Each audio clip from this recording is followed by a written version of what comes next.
all of a sudden I heard just one pop. Saw Charlie all of a sudden like go fall. His head kind of fell back, and blood was just gushing out of his neck. And then at that point, I kind of turned my head to look uphill because it felt like it came from up behind me. And then I saw everybody dropping, so I dropped down. And then the next thing you know, they said, run. So we all took off running. To my great fellow Americans, I am filled with grief and anger at the heinous assassination of Charlie Kirk on a college campus in Utah. Charlie inspired millions, and tonight, all who knew him and loved him are united in shock and horror. I don't know what I'm waiting for before I report it. You know, I trust Just the News. I trust Deseret. Are we waiting for like the AP to say it? We don't trust them more than we trust these. They're reporting that Charlie has died. That he's dead. At the age of 31.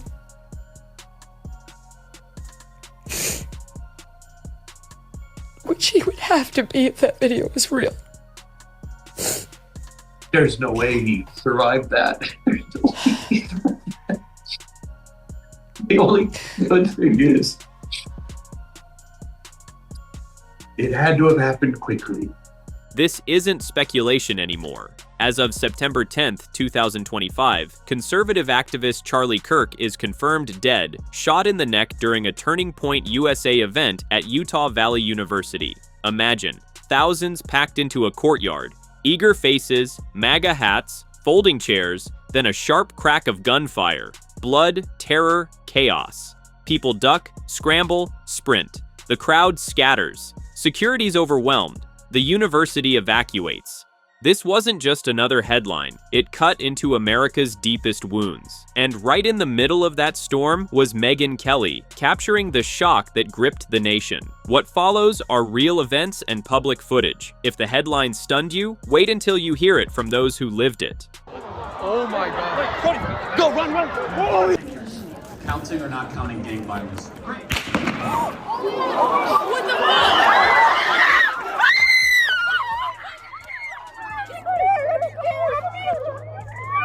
We heard two pops and we ran, and a lot of people ran with us. When I was standing by the door, kind of overseeing what was happening, some people were standing there still taking videos. So I went back out to look over the railing to see like maybe someone just did some firecrackers, something like that. But more and more people were screaming, crying, dispersing super quickly from the scene. More and more people were headed Charlie's way.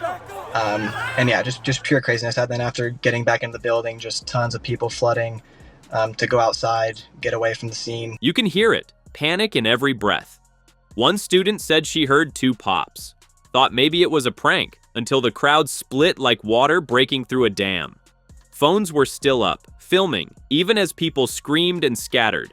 And here, Jason Chaffetz, who was there with his family, painted the picture. 2,000 people in the crowd, one gunshot, and suddenly even seasoned politicians are flat on the floor. Yeah, that happened like 35 minutes ago. I was there. I was up kind of on the second level because I wanted to be in the shade, but our daughter was there, our son-in-law was there, my wife was there, friends. This is our community. And, there's 2,000 or so people in the midst of that. The shot rang out. Now, I happen to be watching Charlie. I can't say I saw blood.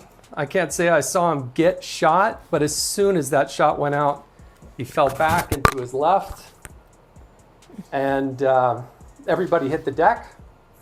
A lot of people started screaming, and then everybody started running, as you might expect. There was some police presence, but there was no security check going in. For him, and for so many in attendance, it wasn't just a public figure who went down. It was someone who had built an entire movement around giving young people a platform. For the media, that was all it took. Within minutes, headlines screamed across ABC, CNN, Fox, the same footage looping endlessly. Hashtag surged, pray for Charlie, justice for Charlie. It was no longer about what happened, but what it meant. A campus tragedy had already been recast as the latest act in America's long-running drama. The war over speech, politics, and who gets to feel safe in public. But the shock didn't end on campus. Within hours, the political world erupted. Senators, allies, even a former president weighed in, each framing Charlie's fate as more than just a personal tragedy. Was this an attack on one man or on an entire movement? Stay with us, because what came next turned a single gunshot into a rallying cry heard across the nation. Using the past tense, he was a very, very good friend of mine, and he was a tremendous person. I will say Gavin Newsom tweeted this out. The attack on Charlie Kirk is disgusting, vile, and reprehensible. In the United States of America, we must reject political violence in every form. The shock moved faster than the bullet itself. In Salt Lake, the crowd was still scattering when the first statements lit up national screens. Senator Mike Lee's face was solemn. He pleaded for calm, yet his tone carried the weight of history. This was no ordinary crime. By nightfall, the tributes poured in, but they carried a weight that felt different. This was not the tone of routine condolences, it was the language of a movement in mourning. Donald Trump called him a martyr. J.D. Vance said the attack was against all who believed in their cause. White House Press Secretary Caroline Leavitt posting on X, please pray. Everyone's prayers going up right now for Charlie Kirk. I was told we'd have an update soon from the president, and he did put that out. He posted on Truth Social, we must all pray for Charlie Kirk, who has been shot. A great guy from top to bottom. God bless him. Marjorie Taylor Greene fought for words, describing him as a Christian who inspired young people, insisting he never advocated violence. Her plea was simple: take down the gruesome video so his wife and children would never see it. It's the worst thing, shocking, and everyone's really devastated. My children are devastated. Just everyone I know. There really aren't words. He was a Christian, and he shared the gospel of Jesus Christ, and he encouraged young people. And Charlie Kirk was never for violence, and to see him murdered in such a graphic way in front of the camera, and that video is too gruesome. Honestly, I hope it gets taken down. I don't think his wife or children one day should ever see it. I really hope it gets taken down. But I'm at a loss for words, and I'm not often at a loss for words. Even voices from the opposite aisle felt the tremor.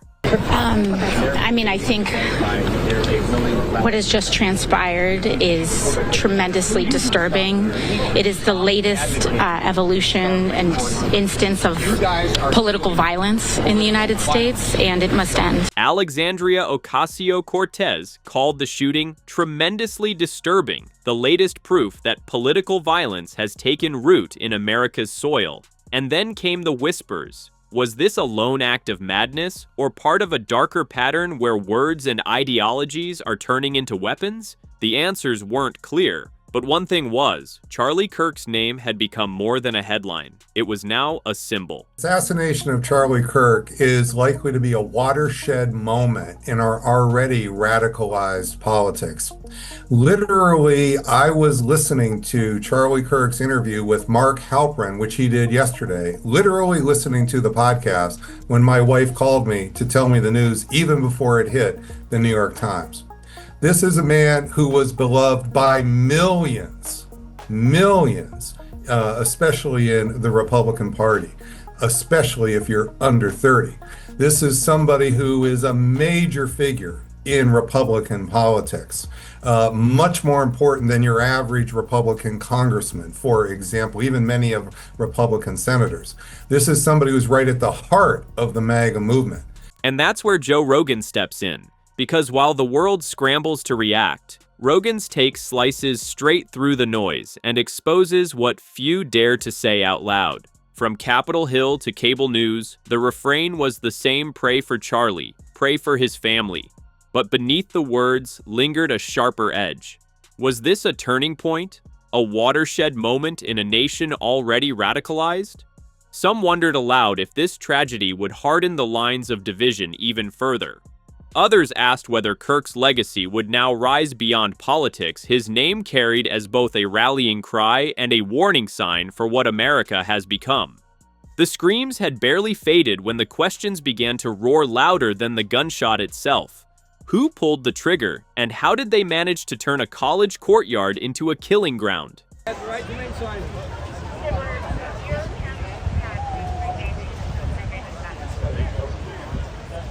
Also, President Trump ordered all American flags to be flown at half-staff now through 6 p.m. on Sunday. And tonight, the manhunt for the shooter continues after one subject was brought into custody but released after an interrogation with law enforcement. According to the FBI director, Kash Patel, the campus was still echoing with sirens when the debates began. Witnesses said some students kept filming, uncertain if the pops were fireworks, until screams made clear it was something far worse. Soon after, reports confirmed the shooter may have been 200 feet away, hiding beyond the crowd. One shot, one gap in security, and a national voice was gone. The university is saying that the shooter was about 200 feet away. We're still trying to figure out if that was the case. But what does this tell you about the shooter? Well, there's a lot of facts, Sylvia, that we certainly don't know yet. And this is going to be a very proactive investigation by local authorities in Utah. Whenever you have an outdoor event, the security envelope is much larger and it's much more difficult to protect. And I would just think back to last summer in Butler, Pennsylvania, when then candidate Trump was shot and almost killed by a would-be assassin. Again, that was at an outdoor event, much tougher to protect somebody in a circumstance like that. We're not going to know who was responsible, what their motivation was, or how the shooting was carried out until someone is identified. Fox News replayed officials admitting the challenge. Outdoor venues are nearly impossible to secure. Investigators called it a proactive case, but the comparisons came quickly. Commentators invoked 2017, when Congressman Steve Scalise was gunned down at a baseball field. Others drew the line to Butler, 2024, another outdoor event, another near assassination. The repetition made the air feel heavier, as if America was trapped in a cycle it couldn't break. But beyond the headlines and the politics, there was another image that struck even deeper. A young father collapsing in front of students, leaving behind 2 children. And that's where the story changes, from a debate about security to a question of humanity. Who was Charlie Kirk when the cameras were off? And why has his loss touched people far outside of politics? Stay with us, because this is where grief turns personal. That Charlie Kirk has died after being shot at an event in Utah for his Turning Point USA organization. The president said, "The great and even legendary Charlie Kirk is dead. No one understood or had the heart of the youth in the United States of America better than Charlie. He was loved and admired by all, especially me, and now he is no longer with us." Melania and my sympathies go out to his beautiful wife, Erica, and family. Charlie, we love you. On Fox News, the words came heavy. Donald Trump called him legendary, saying no one understood America's youth better. His voice carried more than politics. It carried loss. The politics were loud, but the image that lingered was painfully quiet. A young father collapsing in front of students. Charlie Kirk was only 31. Behind the headlines was a wife now widowed and 2 children who would never again see their father walk through the door. He's the organizer of this group, does a ton of speaking publicly around the country. You can't go to any kind of sort of big convening of Republicans, and he is not a force there with an enormous following. In fact, I was looking on social media, on Twitter, at 2:24, so not even 30 minutes ago, 29 minutes ago, he had posted images of himself before this huge crowd at Utah Valley University there outside of Provo, and he said, "We're so back." You could see there was enthusiasm. He was passing hats around. You can watch him on video. This was posted half an hour ago of him doing that and greeting this crowd. He is somebody that the Trump campaign, as Kristen was noting, utilized very effectively to harness his leadership in this conservative activist movement. Obviously now, in this really unfortunate, horrific experience, is going to be at the center of a conversation about political violence, I would imagine, that we're going to be having in the aftermath of this horrific event. And across the country, vigils appeared, candles, folded hands, whispered prayers. It wasn't about left or right in those moments. It was about a wife without her husband, 2 children without their father, and students who would carry the memory of seeing it unfold. For once, the debate paused. What remained was grief, raw and unfiltered, reaching beyond politics into something universally human. Kirk was born and raised in Arlington Heights. Political reporter Paris Schutz joining us now here on the desk. And Paris, what can you tell us about? Also attended Wheeling High School, so a child in the northwest suburbs was recently at a Cubs game in Wrigley Field. For those who aren't very politically active, they might not know Charlie Kirk as well, but for those in politics, Charlie Kirk was a huge name, both on the right and the left. On Very the right, polarizing, right? Very polarizing. So on the right, a very popular, only 31 years old, he had started this organization, Turning Point USA, as a way to activate younger people to become more conservative. He's very culturally conservative as well, I might add. So trying to kind of shift the pendulum back to a more religious-based conservatism. Think about it. A campus courtyard, a national figure, and a single shot that echoes far beyond Utah. This wasn't just about Charlie Kirk. It was about whether free speech can still survive without fear, and whether America can still argue without bleeding. Because if moments like this keep repeating, we're not just losing voices, we're losing the very stage for democracy itself. I've been in touch with President Trump, with FBI Director Kash Patel. We are completely aligned with our state and federal partners as we work through this case. Now, this is a dark day for our state. It's a tragic day for our nation. And I want to be very clear that this is a political assassination. Now, we have a person of interest in custody. The investigation is ongoing. But I want to make it crystal clear right now to whoever did this, we will find you. We will try you. And we will hold you accountable to the furthest extent of the law. As flags lowered to half-staff, the rhetoric sharpened. Utah Governor Spencer Cox called it plainly, a political assassination. His voice carried both anger and grief, promising justice to the furthest extent of the law. For many, it was a chilling acknowledgement that the violence wasn't random, it was a message. And Trump, in a late-night address, framed Kirk not just as an activist, but as the best of America, a father, a believer, a voice for youth. He declared that while an assassin tried to silence Kirk with a bullet, the attempt had failed because now his message would echo even louder. Charlie was a patriot who devoted his life to the cause of open debate and the country that he loved so much, the United States of America. He fought for liberty, democracy, justice, and the American people. He's a martyr for truth and freedom, and there's never been anyone who was so respected by youth.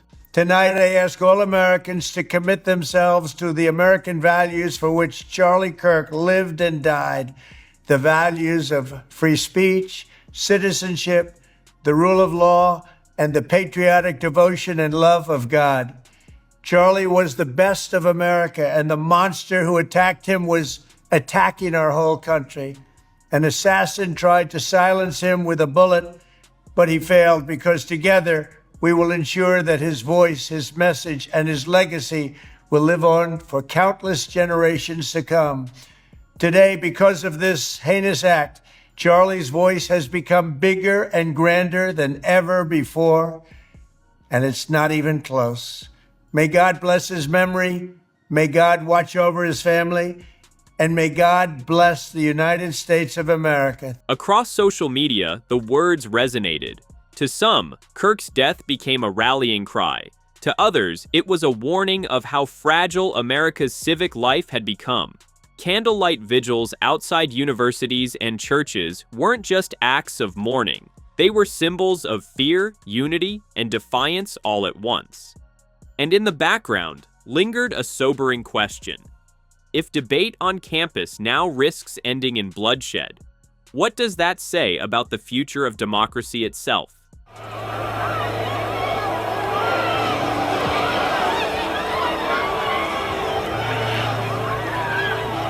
You guys okay? Do you know how many transgender Americans have been mass shooters over the last 10 years? Too many.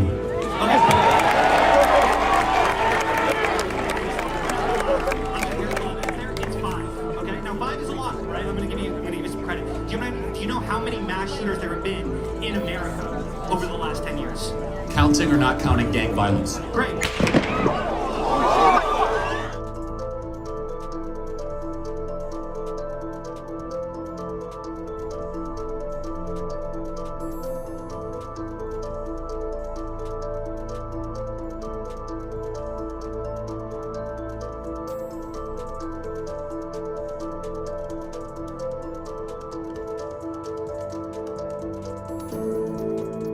From the first terrifying pop that silenced a university courtyard, to the flood of headlines, prayers, and political statements, the story of Charlie Kirk's assassination unfolded like a national tragedy in real time.